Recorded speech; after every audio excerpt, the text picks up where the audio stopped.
haven't gotten them, and all the elected officials are, posting any jobs that are already opening. We'll do the bulk in July, but I think today there's probably 15, don't count me, don't hold me that number, but approximately 15 jobs already posted on our website, and we distribute those every time they go up. All this communication and process will be ongoing even after the arena opens on September 28th.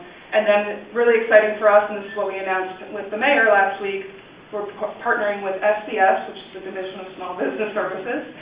They have the Workforce One hiring program, and obviously NYCHA to work with their workforce programs and get local community residents hired. Let's go ahead. So in our process, and this is a real priority of the company and the arena, obviously Bruce Ratner, who's been working on this project for years, making sure we prioritize local hiring.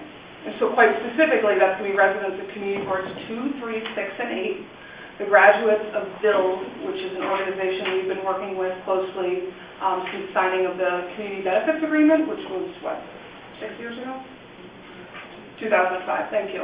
And residents of NYCHA, and you'll see the asterisk shows which residents, specifically, obviously, all our neighbors around the arena. Go ahead. All right, so there's a hiring process, and it's the same for everybody, and we just want to really start educating people on it so everyone has the same expectations. And again, this is the same for Brooklyn Event Center, Levy Restaurants, and the ADPG. So first of all job openings will be posted online and distributed. Second, we have multiple job fairs that are open to the public. People will not be turned away unless there is a specific time period that the event's open, and if we have crowds that we can't get in the door once that time frame is closed. Otherwise, anyone that shows up will go through the process. Third, everyone has to fill out a written application. Fourth, everyone will be, have a chance to have an interview of some sort, maybe short, maybe long. And finally, all employment offers are contingent on a background check and a drug test. Let's go next. I have a question, if you can go back to that slide. No. We were working with IKEA.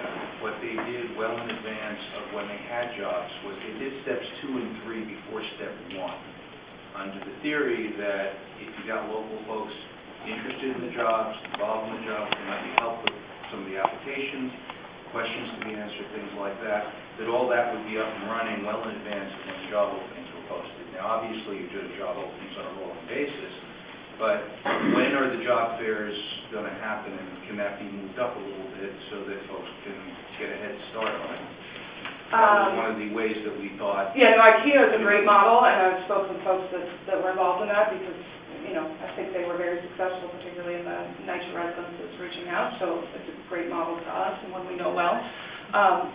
Job fairs are specifically the place where people get interviewed and things like that.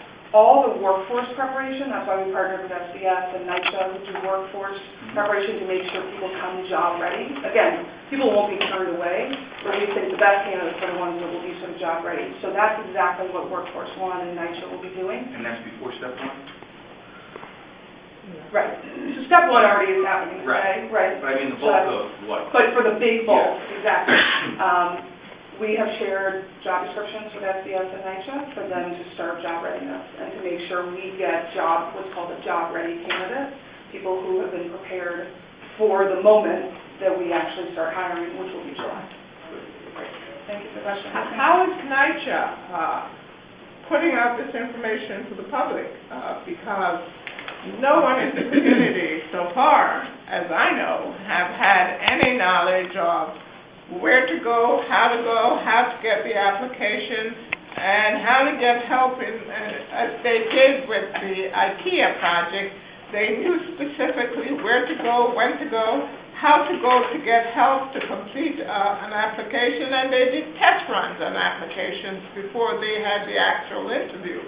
Here it seems that you are not publicizing that process. And I know you have a community outreach, so how is the community outreach working with the community to spread the word? Well, that's what's starting, I don't want to say literally today, but starting with the community boards, right? We've announced our partnership with NYCHA.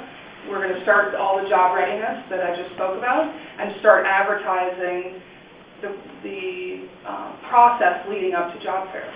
So that all starts today. So you're right, there are no job postings out there that anyone should know about already, because this is the beginning of the process. So hopefully you'll see all sorts of results in the coming weeks and months. Okay? All right, let's move on. So job fairs, again, will be mostly in the month of July. They will be hosted at different hours, weekdays and weekends. We understand some people can come in the evening, some people can come during days, weekends, weeknights. All candidates should expect to spend a number of hours at a job fair. This is not an opportunity just to drop off an application and leave. Candidates should come in job-ready attire and be ready to be interviewed. So we suggest business attire of some sort. And we just want to make clear, no job offers are made at a job fair, so people shouldn't expect to know immediately. There's a lot of follow-up after the fact. All right, so this is a breakdown generally, and these are all approximate numbers, and we'll be very clear, of the people we will be hiring. And it details that many of the jobs are part-time jobs, and that's because this is an arena that is open